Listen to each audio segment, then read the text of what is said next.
Welcome back to Radical Thursdays. Hope you've had a great week so far. This week we are meeting with one of my friends, and we are actually both starting a club together. So you'll hear a little bit about that. Yeah, hope you enjoy it. This week's guest is named Steph, and as Kenny mentioned, she's starting a club at her college, so we'll learn all about that process. Hi, thanks for having me. Can you tell us a little bit about who you are, what you're studying in school, all that jazz? Yeah, so I'm a freshman in college and I'm majoring in elementary education and special education. So I will be getting 2 certifications. And then I also plan on getting another certification in urban education because I do at one point want to teach in an urban district because I feel like it is very beneficial to our upcoming society.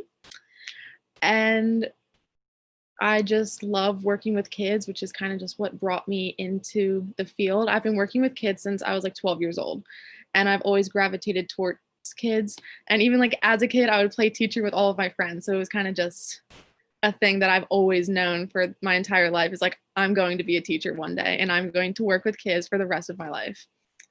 And yeah. So, everyone that knows Steph and I both says that we are both like the same exact person. So Yeah. it's kind of hasn't surprised me that like the more that we never talked about when we were kids, but I literally did the same exact thing. I would like teach my sister and all my stuffed animals together. I would like make my sister come to my classroom and stuff. Yeah, I know. That's how a lot of early education majors are. Like everyone's like, oh yeah, I did this as a kid. I was like, yeah, me too. We just are children at heart permanently, I guess, which is what my mom has been telling me. But and the more and more she says it, the more I realize it's true. Yeah, I also feel like the development of a mind is just so fascinating because each kid just develops differently. And it's just like so interesting. So Do you guys take developmental psychology then for part of your course? I just took psychology this past fall semester, and then I have to take educational philosophy next semester. So, yeah. Can you just talk a little bit about, so the club is called Smiles for All. Can you talk a little bit about why we decided to start it and like who like the target art audience is? And is it a chapter? I feel like it sounds like a chapter name. That's why I was wondering. Is there like a parent organization or No. club? Okay. Well, good job on the name, I suppose. Okay, so the organization of the club kind of just came out of nowhere. Me, Kenya, and another one of our friends, we were studying in a study room or just like doing our homework. And somehow we just got on the topic of like the foster care system and how many kids we want to have in the future and how we always wanted to adopt in the future.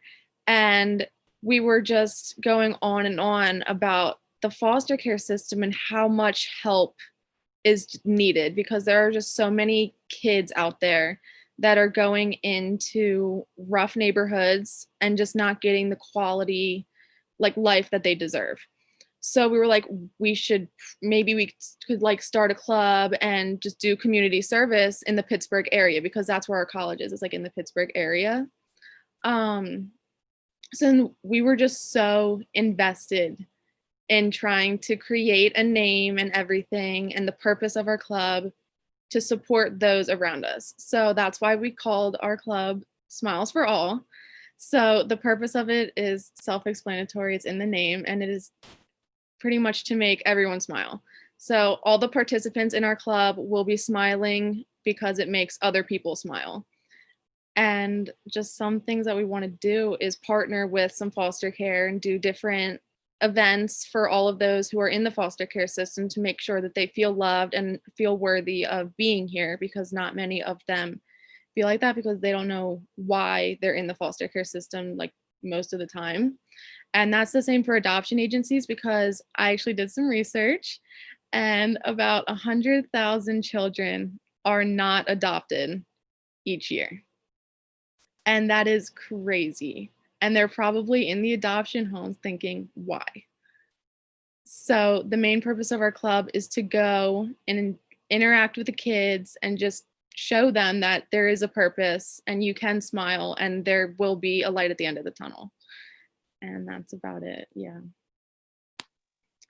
Yeah, you said it perfectly.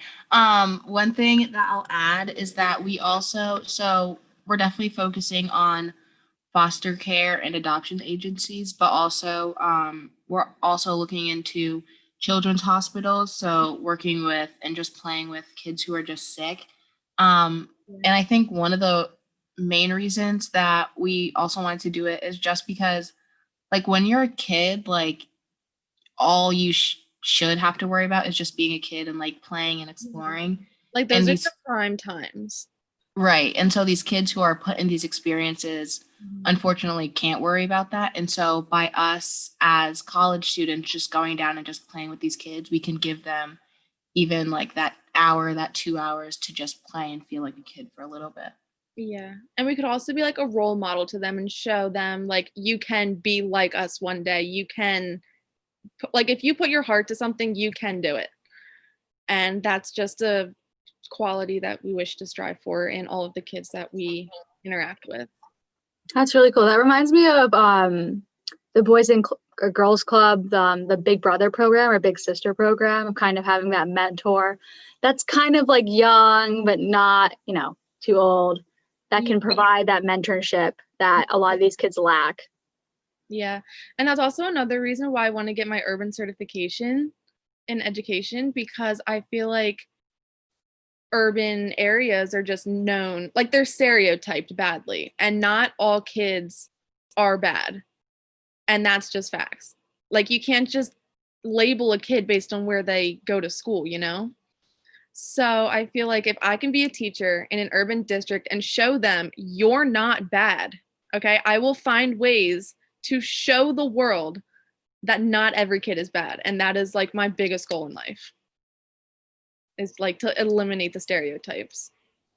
I think it just stems from an urban communities, like a lack of support system outside of school because people are working and they just don't have time and the child support to do so. Yeah. And then a lack of feeling loved that makes them turn to other avenues that may not be the best mentorship. And I think that's typically what happens. But then again, that's a generalization, so that may not be the case for everyone, but it's definitely a major issue, which is why, the Boys and Girls Club and programs like that and what you guys are doing are so important. Mm-hmm. Yeah, and so Steph and I were just kind of, when we first came up with this idea, we were just looking up a bunch of different facts and just kind of learning about the foster care system, because we all kind of just know that it's lackluster at best. Yeah. And so we were just looking up different facts, trying to learn more about it. And I think the one that impacted both of us came from the Allegheny County Department of Human Services and Child Welfare, which is Allegheny's kind of close to us, right? Yeah. It's Okay. close to college. Yeah, it's like 40 minutes away. Okay, so that's also impactful that it's near us, but it talked about the different risk factors by order of importance that predict a child being put in foster care. And there were 3, 4, 5, 6, 7, 8, 9. There were 10 different risk factors, and 9 out of the 10 have to do with the mother of the kid. And which makes sense because we've always learned, and we've learned more in like one of our classes that we had, that like the mother role with the child is more impactful on the child, just because they have that connection from birth and from even before birth. So it includes different factors such as mom's drug and alcohol history, mom's mental health history, food assistance, homelessness, all that information, marital status, Medicaid. But the one that really stuck out was that the one factor that includes the dad is the dad's race, which I think is it was an eye-opener because you always hear about the mom, and it's really disheartening to hear that the one kind of um the one like factor or one kind of, I guess you could say, quote unquote, piece of input that a father has on their child, like where their child ends up, is simply their race, which is something that they can't change. But it speaks volumes to the nature of our country at the moment, and how race truly impacts everything. And for me, just seeing that that's kind of the one thing that the father gives to the child was really a big wake up call. Well, I think it's also not just about race. If the only factor that they included that includes the dad is about just race and that's it, I think it speaks volumes as to people and society's norms towards what women's jobs are, and putting all the factors on women when in reality, some of it is, valid in, developmental psychology and all that when it comes from the mother's womb and such and how it's treated and everything. But it just speaks volumes as to gender norms and everything when they really shouldn't exist. It should be a partnership, and responsibility shouldn't just be placed on the mom for everything, for giving love and whatnot. But, that goes into bigger roles and such as, just like toxic masculinity and the ability to express emotion. So, but it's interesting. Yeah. So we're in the very beginning stages of it, which is why I think it's interesting that we are talking about it, because all of our past episodes have been kind of established organizations. So this one you get to see it from the literal very beginning, and it's just a brief idea right now. Yeah, like right now, I feel like we're in the information stage. We're trying to gather as much information and educate ourselves before we go out in the world and try and help, because we can't really help if we don't know what we're working with. So I think it's very important to educate ourselves in what we're trying to accomplish. And for people that are trying to do something similar, what resources did you or have you thus far looked at that have helped you the most? So are there other clubs that you look towards as a model, or, what sources? I would say the biggest one was one of our classes. So Steph and I had a class on Monday nights. It was just, we met once a week for our first semester. And the professor is actually who we're going to ask to be the what? The moderator, or right, the moderator, like the leader for the club, like the staff that you need to have in order to start a club on campus. And so that class, it was called Family Systems and Perspectives. And first of all, the professor himself was just like, he was just such a good professor. I think I personally really liked the class because it was my first experience with actually having a class that I was interested in and I wanted to learn, and it was directly applicable to my major and what I wanted to do, because I felt all through school like I want to go into education, but I found kind of all classes not that interesting. And so learning directly about the factors that impact a child's education and how to simply just be a great teacher, I really enjoyed. And just hearing our professors' experiences in the education system and how he's taken those not so great experiences that he's had to become the amazing professor he is, was really inspirational for me.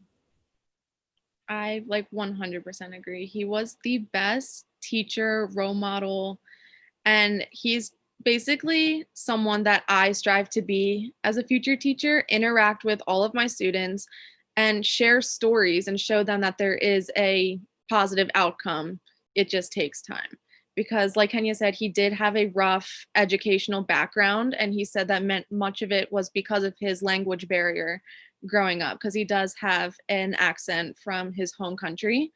So I feel like due to that, he just had it rough, and he showed us that there is a positive outcome, because look at him now, like he's a professor at a college.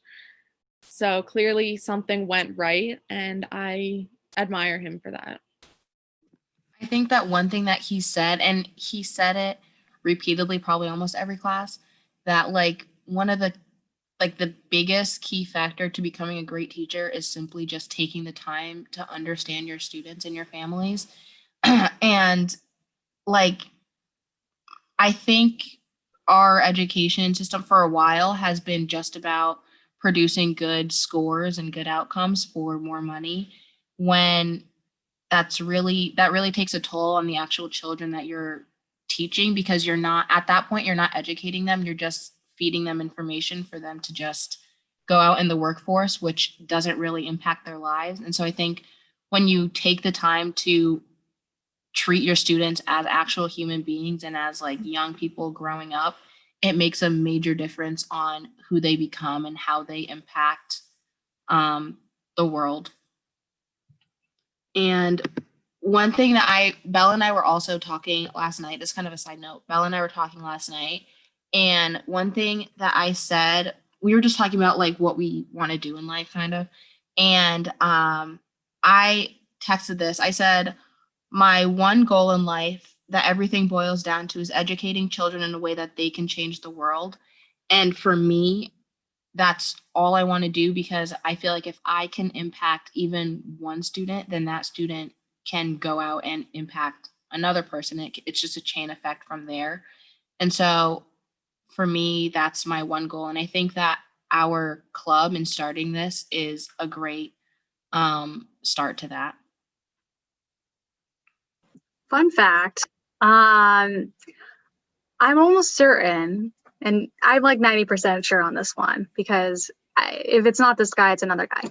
The reason why the American school system is meant to push out all those facts, even though there's been like no improvement, and we are not number one in the world by far in education, was influenced by General Ford Motors, so Rockefeller, back in the industrial era. So it was modeled after a factory. So the more you know, I suppose. But yeah. That explains a lot. Yeah. And then about the fact pushing. So the East Coast of the United States right now is having a major snowstorm, whatever you want to call it, blizzard type situation. And due to this pandemic, these kids are not getting snow days because everything's virtual. And I find it so disheartening that these children, like 5 and 6-year-olds, don't have the glory of just staying home and playing in the snow. Like, I strived for that as a kid. And when I had those days, it just made me so happy. And I've been like seeing on the news that it's hurting kids' mental health. And I'm just so like broken about it. And I work with kids now, and I can see how happy they are when they see snow, and having to redirect them to go back onto their Zoom calls, which first of all, they can't pay attention in the first place. They're like 6 years old. They get like distracted so quickly. It's so sad because kids just aren't having snow days, and it's just not good. Yeah, my parents and I were talking about that last night, because I was telling them about how like some kids may not have a snow day. And I was like, if we've been able to find a way to fit snow days into our schedule, I think out of all years, this should be the year that we really push it. Exactly. Because, and I didn't realize, like for me, I love distance learning, but at the same time, I'm 17, 18-year-old person who can take care of myself. Mhm. But when I went back to work and I started working with like 5-year-olds, like kindergartners through second grade who had to do distance learning, it was the most challenging thing because they didn't want to do it. The teachers had a hard time focusing 20 different people who are on different computers. And so I think, like you said, just they're still kids. And so giving a kid a simple snow day, like I don't see why they can't. And I think the fact that people are just ignoring that and being like, well, everything's online, you can just continue. Again, just like kind of, I feel like saying taking away their humanity is a drastic statement, but at the same time, I feel like it's a drastic statement. I feel like it's going in that direction. Yeah, but like in a way, she's kind of right, because like we said, this is their childhood and they need these days as a break. I need these days as a break, and I'm 18 years old. Like, I feel like we just all need a day of fun, and these kids are just forced to do school, and it's difficult. Well, I hate to say it. If they really wanted to, they could do homeschool, but you know what? I could say a really loaded statement right now, but I'll refrain, actually. But, well, to be fair, though, they have the weekends. Everyone does. And those are, I don't think the snow is going to melt from our blizzard for a bit. Because apparently we're going to have, like, what did you say last night, Kenya? That it raised to, like, 10 to 15 or whatever, or 10 to 12? It raised to 10 to 18, and now it's 18 to 24. Oh, gee. It did not. Maybe in It did not. Here in Pennsylvania, the snow will be gone by tomorrow. No, ours is going to be 2 feet. That's so disheartening. No, but I will say, though, snow days were probably the best. The one day that everyone looked forward to. You would, like, put your what was it? Like, you put your underwear inside out, you flush an ice cube down the toilet. Have you ever heard of all those things? And you put a spoon under your pillow. Yeah. Facing, like, north or something. Mm-hmm. And then, like, the thrill of just laying in all day and, like, watching, like, Christmas movie or holiday. So why would you take that away from a kid who's already hating school as is? Kenya, they have, like, less of a day than we do in high school. Well, we're not in high school anymore, but, you know. But educating is harder for them. Exactly. Like, educating is harder for everybody. I know, but it's harder for everybody. Everyone's it's harder for the teachers. There's not much you can do about it. Oh, give the teachers a break. Right? And yeah, if you give the teachers a break, we're not going to progress. They won't have a job. They already but look at us. We have had so many snow days in our past, and we've turned out just fine. Our teachers have also had several breaks from snow days, and it gives them like a mental break. They can grade without being interrupted. They can plan for their next day, because I'm telling you right now, this education system, the curriculum flips almost every single year. And these elementary school teachers having to learn new curriculum and new activities to support these kids is insane. So I will say, mental break and just thinking about their next step is so important. The new ABC system or whatever that I keep seeing on TikTok from new teachers is ridiculous. So I will say that it is changing, and I've noticed a shift based off of what people are talking about from when we were growing up to now, which I think is mildly crazy, but I suppose people are get interested from different reasons as generations progress. So I guess it makes sense. But at the same time, it's like everyone's going through a shift. Everyone's having a hard time. Complaining is not going to do anything about it. Like, imagine trying to explain to a 4-year-old or a 5-year-old that we are in a global pandemic. Thousands of people are dying a day. They have to do school online. They can't, like, see their friends. They can't eat lunch with their friends. They can't just cut out pieces of paper, arts and crafts. Like, that's hard to explain for a kid and for a kid to understand it. And working with young kids now, like on Zoom, the two big things that I've noticed is the social interaction. They're gaining nothing. There's no relationship with their teacher. There's no relationship with their classmates. If they have a question, they don't know who to ask because they don't have someone they can rely on. And second, these kids are learning how to write letters on a tablet. They're not learning like their gross motor skills for the future. How do I hold a pencil? They're going to be 8 years old and not know how to hold a pencil, which is a very important skill to have in your daily life. And it's just very sad right now. Well, to be fair, our general motor skills have been decreasing throughout years. Like, we used to be taught how to do cursive when we were like little tots. Well, not literally little tots, but you know. 3rd grade. And now they don't even teach that, which is crazy. So, you know, you can't really say, so to speak, it's because of that, but and don't they still have those handwriting books? I had one of those when I was growing up. Yeah, they do have those handwriting books, but they don't know how. Like, I had a kid use a handwriting book and just hold a pencil like he was holding a baseball bat. And he was writing. Some people still write like that. It's just so sad. Like when you were talking about cursive and how they took it out of the education, how are they supposed to sign their name in the future? Like, how is this benefiting our upcoming generation? It's not. I don't know how. My two sisters don't even know how to do cursive. So My cousin's like 25 and he had to drop a class because his teacher wrote only in cursive. And he's like, I did not understand a single thing that my teacher was writing. So he dropped the class.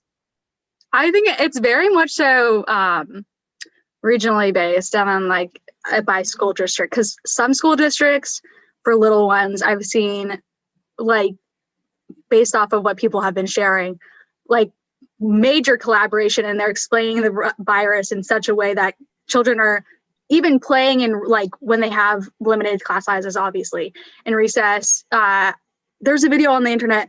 We know when you had to in recess, oh my god, this is bringing back hella memories. Someone would take a string and they would go in a circle and you'd have to jump over it. They would play that game, and then if you got hit, they would go into a state on their pavement to quarantine. So it shows that they have an understanding of the virus and what happens and what you have to do. I think it's a regionally and school district based understanding. Some people have a harder time explaining to it, and it can be because of oh my gosh, I hope that echo is not on tape. Oh No, you're fine. I think it just depends on your school system at that point.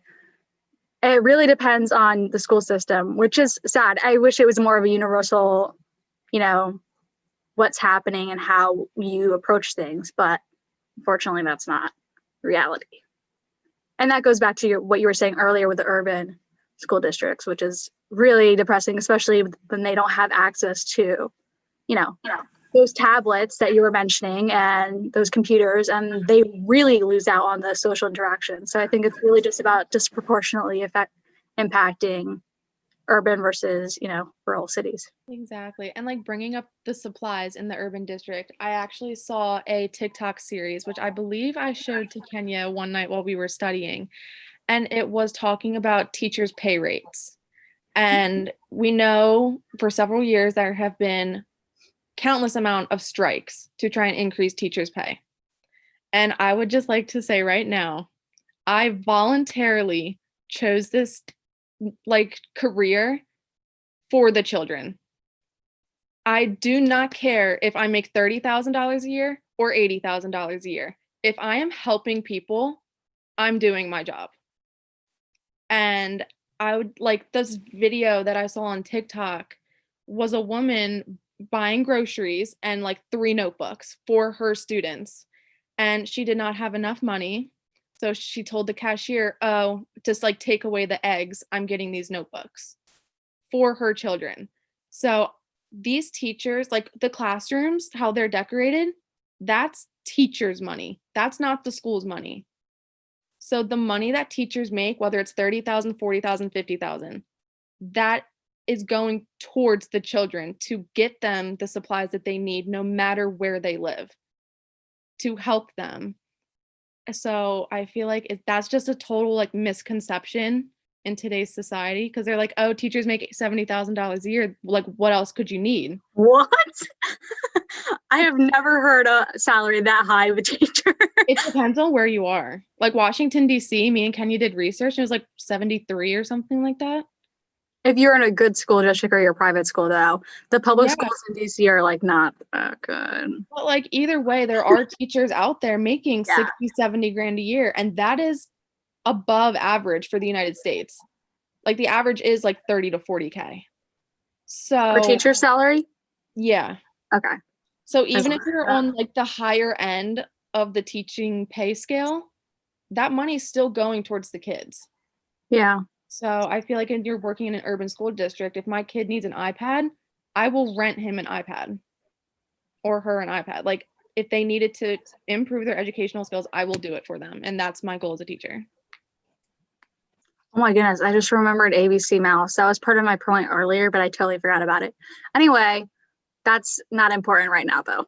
But it is crazy how much teachers have to pay out of their own pocket. And a lot of people, especially at the younger ages when a lot of the classroom material are those books that are, books are really expensive, especially hardcover if you want them to last. And they're really vital to when you have your kids sit down and just reading time or nap time to help them expand their knowledge and, reading capability.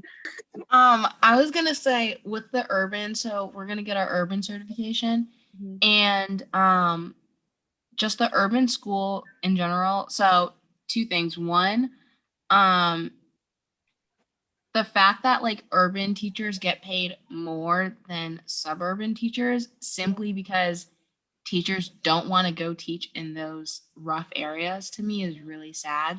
And that's due to the stereotypes that we have in today's society.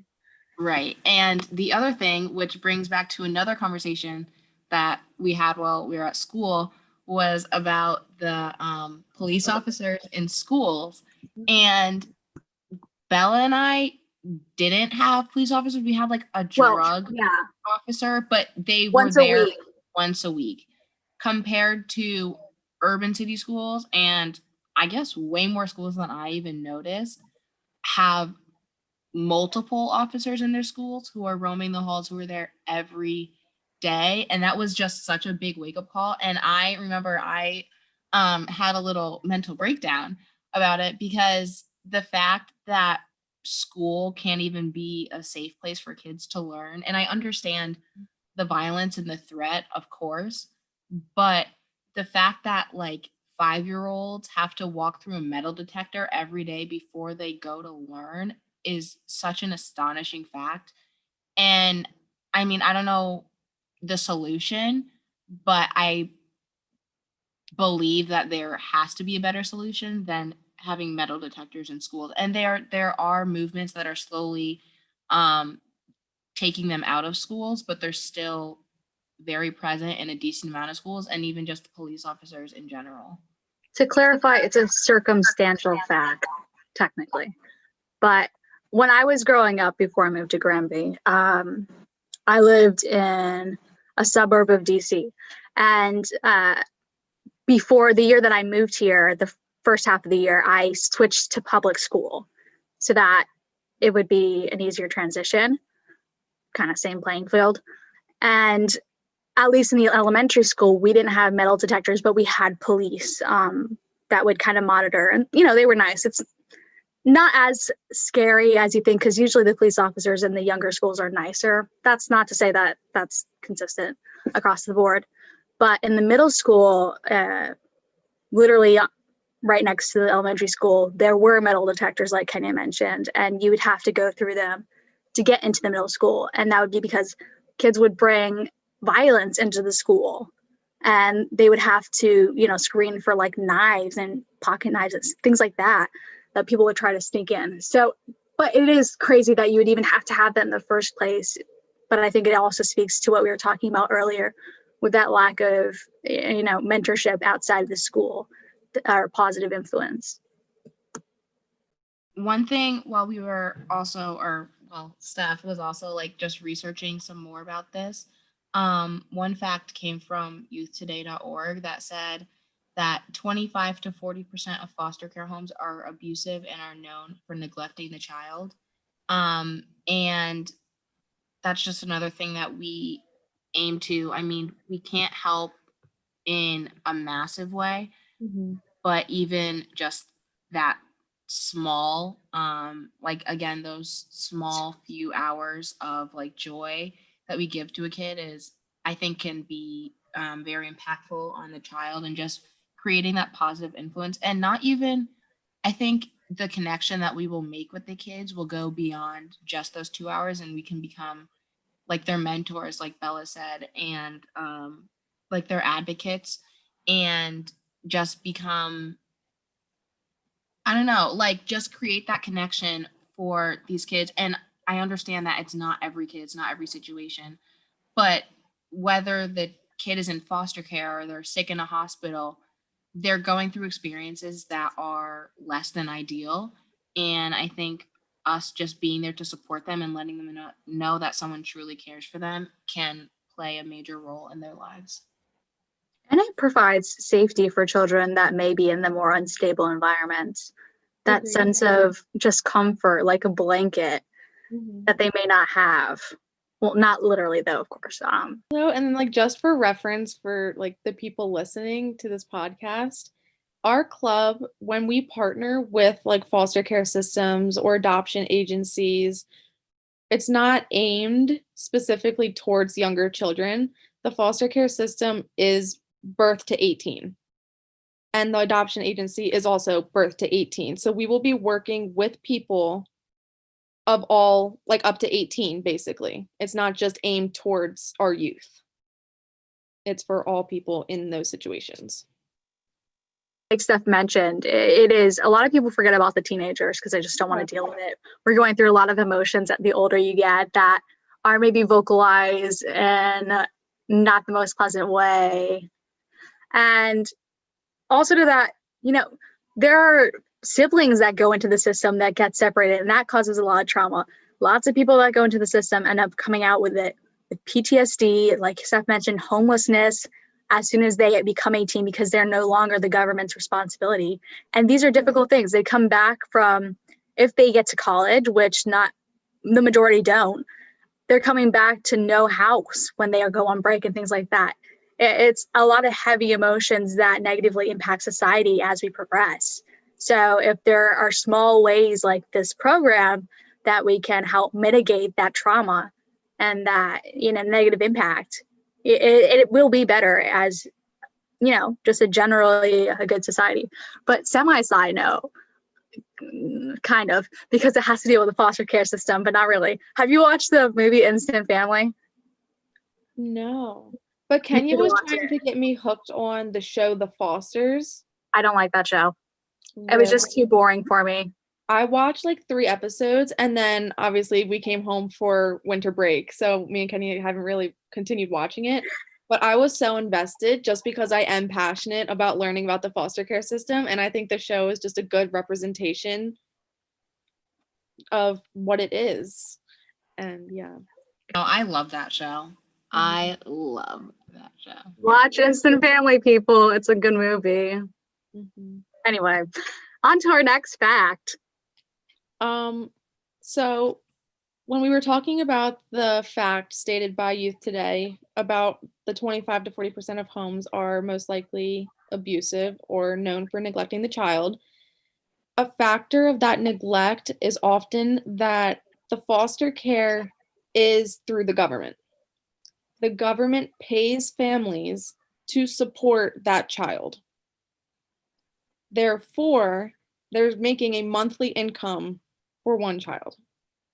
The reason there is neglect in the families is because oftentimes families are fostering to gain money. They're not using that government money for the child's benefit. And I don't exactly remember where I got this source from, but I saw that 30% of families that foster children are doing it for the sole purpose of making an average of $1,500 per month and pocketing it and not using it for the child's benefit. And that is just so devastating. It's crazy. It's crazy. And another thing that just bothers me is that the foster care system has so many social workers. And these social workers are going to these homes to find these kids' homes and just don't see that they're using it for money. Or maybe they do see it and they're using it for money and they just don't have maybe enough there's just volunteers. there's not enough demand. But either way, it's just so heartbreaking that parents or just families in general are doing it for money.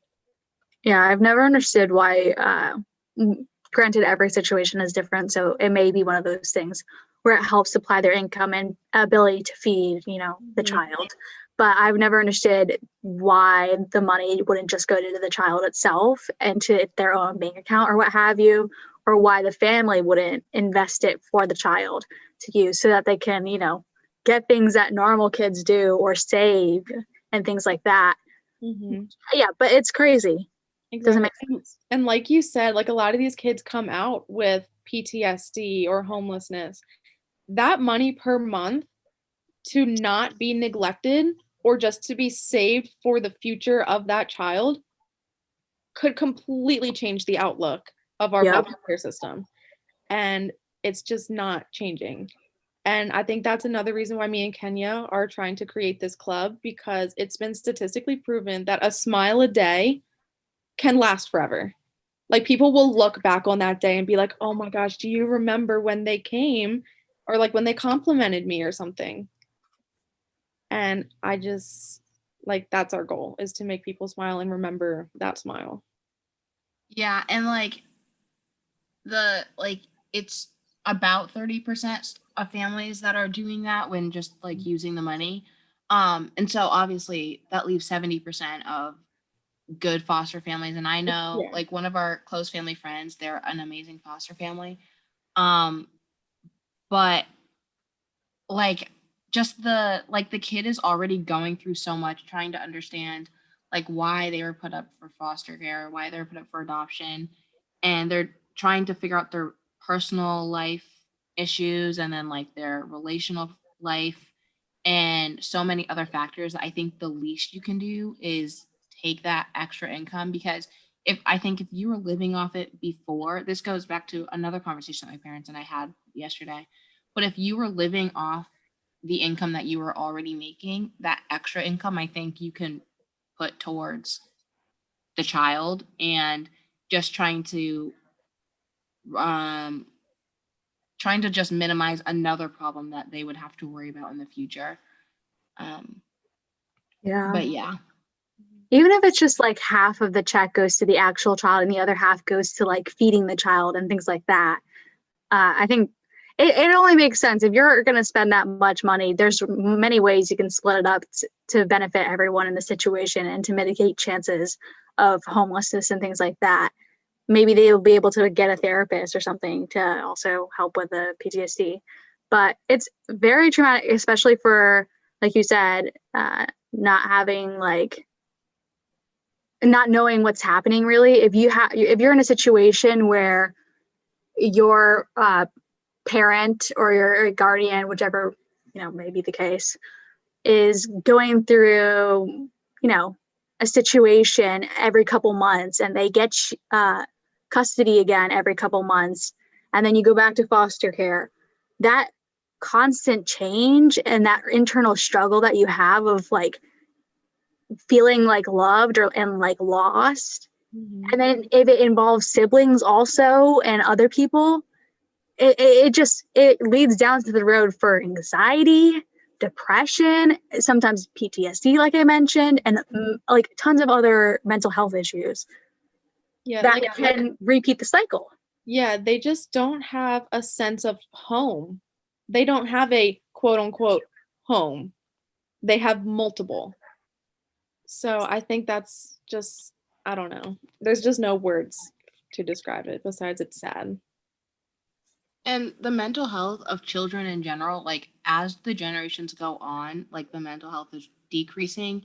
And a major factor of that is the access to technology, and just social media is taking a major toll on people's mental health.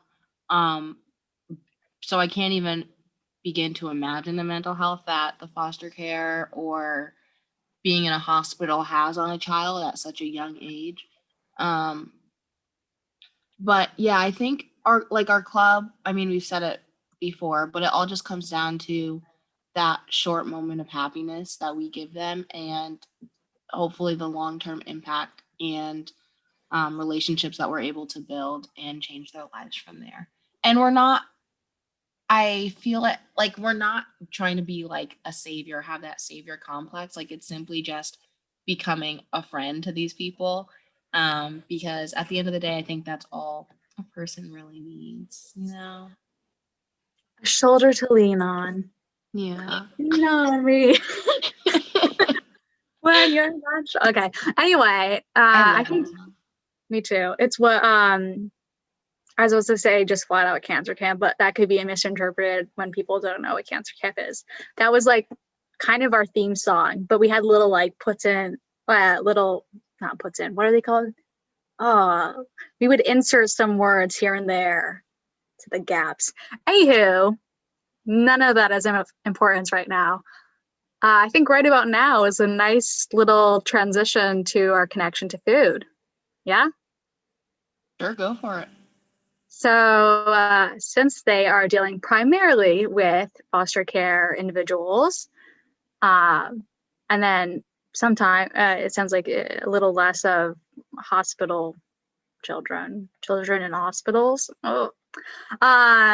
Their nutrition is obviously majorly impacted when you're in these unstable environments. You're not getting a consistent source of food, and you're not getting checked up on enough to the point where you know if you're deficient, and it can lead to a lot of problems, not mental health wise. Well, I'm sure they can, vitamin deficiencies and whatnot can impact your mental health, but that's not what I'm talking about right now. And then in hospitals, hate to say it, that food ain't good. You'd think that, healthcare, it'd be good, but no, it's not. Anywho, that's our connection for food today. It's pretty basic, but I'm sure there are many other ways you can connect it to, but there it is. Steph, do you have anything to add to that? Sure. We have, well, since this is the beginning, like steps to our club, we haven't really like settled down on specific things that we are doing. It's just like a plan. But another plan is to work in like a soup kitchen or something for the homeless, because obviously they're not like working, making their own money. They need money to food because, they just you need food to survive, basically. And I feel like if we get donations or anything to give these people food, then like let's do it because they need it no matter like what time it is. So I think it's really important. Yeah. And how food is on the hierarchy of needs, how it's the base level. Like you can't build a life if you don't have food, and so even our small donations, um, or volunteering for a day in a soup kitchen just helps eliminate that worry again in a small way, so that they can focus on more pressing needs, I guess you can say. Or On to our inspirational quote. Yeah, Kenya? sure. What do you got for us? So our inspirational quote, I should have figured out how to pronounce his name, whatever, is there are no 7 wonders of the world in the eyes of a child. There are 7 million. And that's by Walt Streitiff. And to me, that quote, I picked it for this episode just because we're working with kids age like birth to 18. But I think that early childhood era of a kid's life is so impactful, and that's obviously how we all get to where we are today.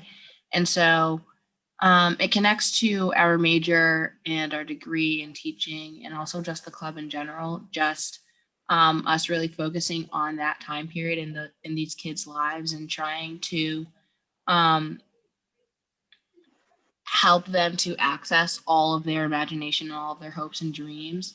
As cheesy as it may sound, is truly impactful, because when you're born, you have all these views about the world, and you see it in, I think, such a bright way. And as you get older, unfortunately, it gets diminished by some realities of life. But I think we should do our hardest to not diminish it and let the kids just imagine what they imagine and what they want to do, and to also especially help them to understand that their circumstances do not determine their future, and that they can really do whatever they want no matter where they are in life.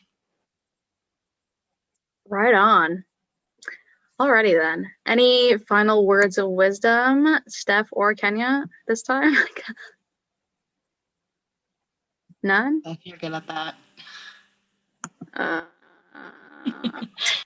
Support our group, Smiles for All. You'll be singing it out soon. Did you guys have any social media as of now? No. Instagram All right. soon. I'll give an update in We'll update our 20 Instagram episodes post. from now. Okay. So you can visit our website at nourishmysoul.org, or you can visit us on Facebook. Just search up Nourish My Soul. Or you can see us on Instagram at either nourish.my.soul, all undercase, or at From the Ground Up, no O in from, and all together. You can email us at Alicia, spelled ALICIA, at nourishmysoul.org. And you can listen to us on YouTube. Just search up Nourish My Soul. My goodness, need to take a breath. Whew. Or you can listen to us on Spotify, Google Podcasts, Anchor, Breaker, Pocket Casts, or Radio Public. That's all, folks. Kenya? That's Radical Thursday for all of those sites, except for YouTube. Oh, duh. Yeah. Radical, not spelled. Spelled Radicle. Spelled Girl Thank you, Scouts Steph. and Boy Scouts and non-Scouts. Non-binary scouts. See you guys next week. Yep. Let me stop this. Okay.